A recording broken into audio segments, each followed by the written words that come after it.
யாராவது உங்ககிட்ட வந்து அட்வைஸ் பண்றப்போ இவன் ஃபர்ஸ்ட் இந்த விஷயத்துல எல்லாம் ஒழுங்கா இருக்க மாதிரி நமக்கு வந்து அட்வைஸ் பண்ணிட்டு இருக்கான், இவனுக்கு தான் இந்த அட்வைஸ் தேவை அப்படின்ற மாதிரி என்னைக்காவது நீங்க நினைச்சிருக்கீங்களா? அப்படி நினைச்சிருந்தீங்கன்னா இந்த வீடியோ உங்களுக்கு கண்டிப்பா பிடிக்கும். ஒரு நாள் அமைதியான ஒரு மடத்துல பகவான் ஸ்ரீராமகிருஷ்ண பரமஹம்சர் அவருடைய சீடர்கள் கூட உட்கார்ந்து ஆன்மீக விஷயங்களை பத்தி பேசிட்டு இருந்தாரு. அப்போ தன்னோட 5 வயசு பையனை கூட்டிட்டு ஒரு அம்மா பரமஹம்சரை பாக்குறதுக்காக அங்க வந்தாங்க. சாமி, என்னோட பையன் அதிகமா இனிப்ப சாப்பிடுறான். நான் எவ்வளவோ சொல்லி பார்த்துட்டேன், ஆனாலும் அவன் கேட்கவே மாட்டான். அடிச்சு கூட பார்த்துட்டேன், ஆனாலும் ஒரு பிரயோஜனமும் கிடையாது. தயவு செஞ்சு நீங்களாவது சொல்லி புரிய வைங்களேன் அப்படின்னு சொல்லி அந்த அம்மா பரமஹம்சர் கிட்ட சொன்னாங்க. அதுக்கு பரமஹம்சர் ஒரு நிமிஷம் அமைதியா யோசிச்சாரு. அதுக்கப்புறமா உங்க பையனை ஒரு வாரம் கழிச்சு திரும்பவும் என்கிட்ட கூட்டிட்டு வாங்க அப்படின்னு சொல்லி சொன்னாரு. அதை கேட்ட அந்த அம்மா அவரோட வார்த்தைய மறுக்காம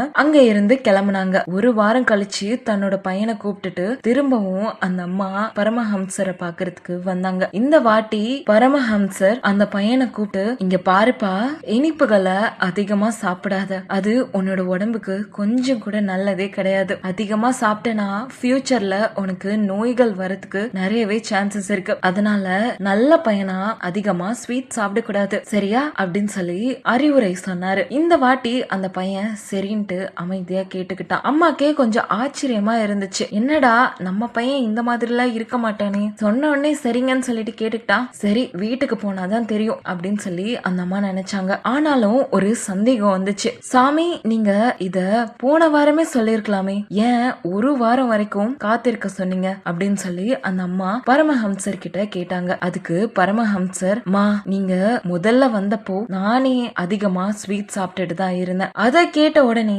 நம்ம அம்மாவே ஷாக் ஆயிட்டாங்க. நானே ஸ்வீட் சாப்பிட்டுட்டு இருக்கேன், இப்படி இருக்கிறப்போ நான் எப்படிமா உங்க பையனுக்கு அறிவுரை சொல்ல முடியும்? அவனுக்கு அட்வைஸ் பண்ற அளவுக்கு நான் தகுதியா இருக்கணுமா இல்லையா? அதனாலதான் ஒரு வாரம் அவகாசம் கேட்டேன். அந்த ஒரு வாரத்துல நான் இனிப்பு சாப்பிடுறத நான் ஸ்டாப் பண்ணிட்டேன். அதுக்கப்புறமா தான் நான் அவனுக்கு அட்வைஸ் பண்ணேன். இதை கேட்ட அந்த அம்மாக்கு பரமஹம்சர் மேல இருந்த மரியாதை இன்னுமே தான் அதிகமாச்சு. இதே மாதிரிதான் நம்ம லைஃப்லயும் சில பேர் அட்வைஸ் பண்ணிட்டே இருப்பாங்க. நம்மளுக்கு தெளிவா தெரியும் இவங்களுக்கு தான் இந்த அட்வைஸ் தேவைன்னு சொல்லிட்டு அந்த அட்வைஸ் பண்றதுக்கு அவங்களே தகுதியானவங்களா இருக்க மாட்டாங்க. ஆனாலும் அந்த அட்வைஸ் பண்ணிட்டே இருப்பாங்க. அப்படி உனக்கு தாண்ட நீ பண்ற அட்வைஸ் தேவை, எனக்கு நீ பண்ணாத அப்படின்னு சொல்லி நினைப்பீங்களா? அவங்களுக்கு இந்த வீடியோவை ஷேர் பண்ணுங்க. இந்த கதை உங்களுக்கு பிடிச்சிருந்துச்சுன்னா மறக்காம லைக் பண்ணுங்க, ஷேர் பண்ணுங்க. முக்கியமா அவள் செல்லும் கதைகளை மறக்காம சப்ஸ்கிரைப் பண்ணிடுங்க.